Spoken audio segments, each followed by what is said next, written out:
Hey, it's Monday. Welcome back. It's me, Dave, aka Comrade Dave, aka Koopa Cabra, aka Stash Squatch, aka Fat Joe Rogan, aka Fucker. We're gonna do part 2 of The Last Jedi. And for part 2, I wanted to talk about the movie on more as far as the theme of the movie. And there are a couple different things that people took away from it. The one that I think is making the most people mad, even if they're not able to articulate it that way, is the theme of failure. And failure is a big theme of The Last Jedi. So let's get into that. I want to start off by saying, I know there's dissenting opinion, and there are a few people who believe differently, but for the most part, we can all agree that for the most part, the majority of people, when talking about the original Star Wars trilogy, thinks that The Empire Strikes Back is the best movie of the three, right?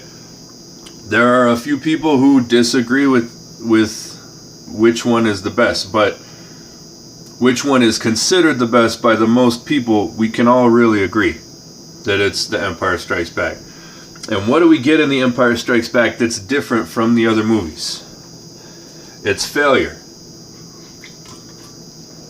A lot of people sort of gloss over the fact that Luke going to save his friends on Cloud City is the wrong thing for him to do.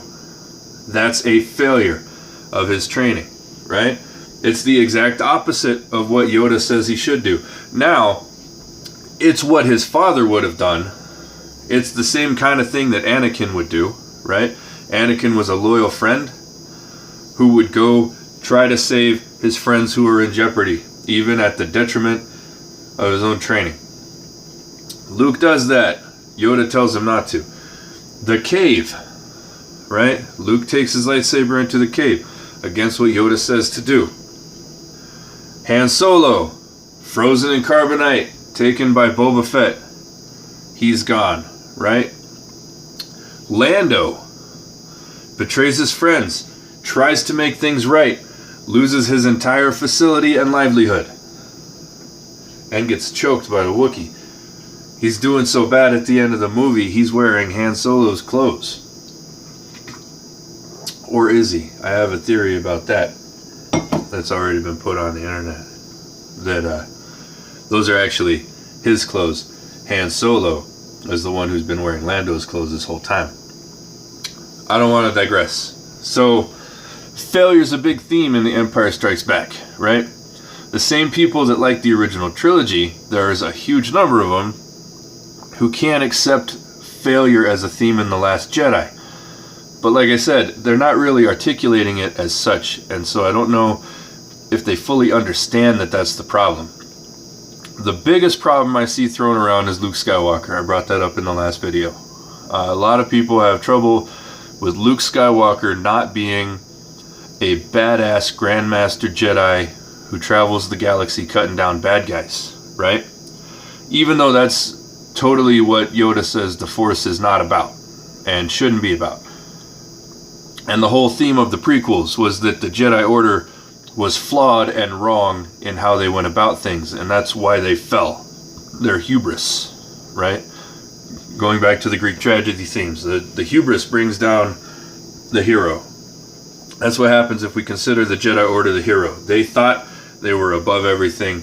They couldn't see past themselves to see that there was a Sith in the Senate. But what failure do we get in The Last Jedi?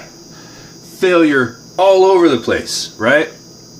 We've got Poe Dameron in what we think is a success, right? We think it's a success. He took down a dreadnought. Except that they don't have ships and pilots to spare. Now there are way more dead, well, they're not called rebels anymore, resistors. There are way more dead resistors than there would have been if they had just retreated, right? Now they're stuck being chased, right? Failure there. How much of the fleet is dead, right? They didn't have a lot of numbers to begin with. The resistance is failing. We've got Luke Skywalker. Multiple counts he fails. Luke fails as a teacher, right? He has that moment of weakness that I talked about in the last video. A completely, might I add, in character moment of weakness where he debates in his mind whether or not he should strike down the evil before it gets as bad as it did before. He decides against it, again in character, right?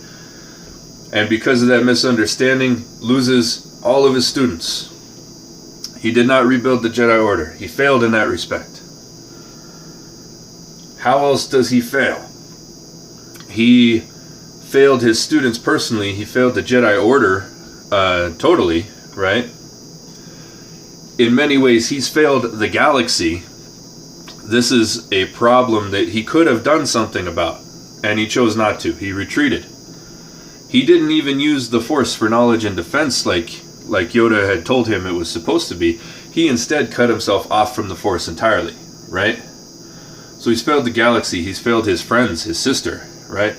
Han Solo died, and Luke wasn't even there. Literally one of the only people who could have done anything about that, and he wasn't there. He failed.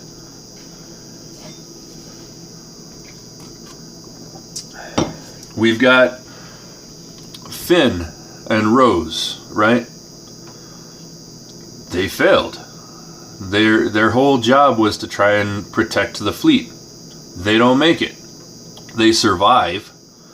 That's what happens to a lot of our characters here. They survive, but they don't accomplish their goal. Really, the only one who's not failing is Rey. She's failing in a different, higher level sense, and it's meaningful that she does, right? Rey fails her own expectations. Rey has a certain idea of what it means to be a Jedi. That idea was pretty much the same idea that Luke had when he started on his journey. And that idea doesn't work. That's the idea that took down the old Jedi Order. So it's important what Luke is teaching her about how the Force works and doesn't work, right? It's also important that when Luke finally does confront the First Order, it's not a failure. Everyone has been failing up to that point in the film, and Luke shows up. And then he uses the Force exactly the way he's supposed to. He uses it for defense. He defends his friends. He never strikes a blow. He never really swings his lightsaber at all. He distracts the enemy by dodging and by ensuring that he's a projection. He has the ability to keep that fight going as long as he needs to, really. And so it's like he said to Kylo Ren, you know, it's just beginning, and it really is. That gave the hope that is so important to the trilogy thematically, right? Other failures. We have Leia. She calls out for help all across the galaxy. Failure. Nobody comes, right? They've exhausted any bit of friendship that they have. Like everyone they have who can help them out, they're already there. There's nothing that can be done extra. There's nobody that can be sent. They have to build this rebellion from the ground up again, this resistance. So she had a failure. Failure is important to this story. A lot of people don't see why, but I'm going to explain why. Failure is important to the story because when you have a mythic story like this, failure is the only way to keep it fresh. I said when I first saw the movie, and I took some hits for it online when I said it, but this is in many ways the exact Star Wars movie that I've been wanting since I was 11 or 12 years old. When I started thinking about the story as more than people swinging around lightsabers. Because this has a few things going for it. Number one, we get a deeper view of the Force, right?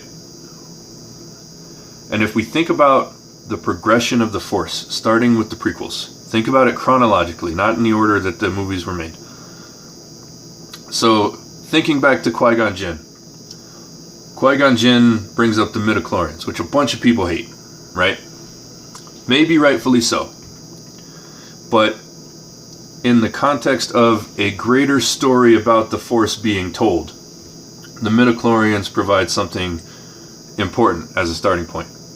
The Jedi at that time understand the Force as a rational scientific concept, right? It doesn't make sense to us outside of their universe, but within their universe, there's a thing in your bloodstream. It allows you to communicate with this energy that binds the galaxy together, and in doing so, you can influence people, things, and events, right? Going on, as we find Anakin Skywalker becoming more technological, right? He gets his arm cut off in the second movie.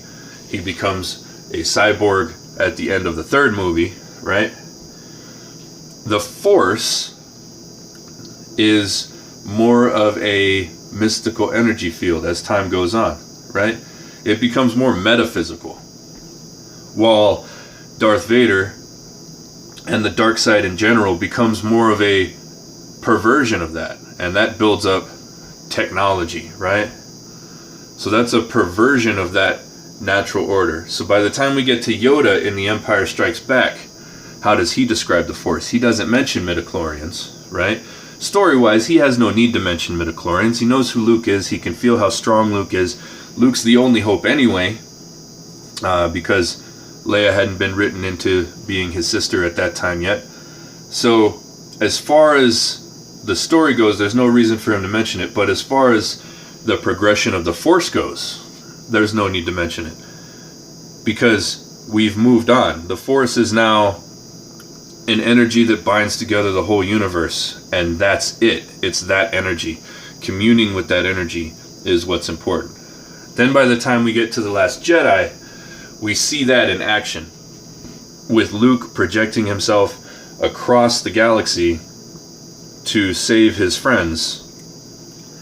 We see that it truly does bind everything together. It is everywhere, present in everything, right?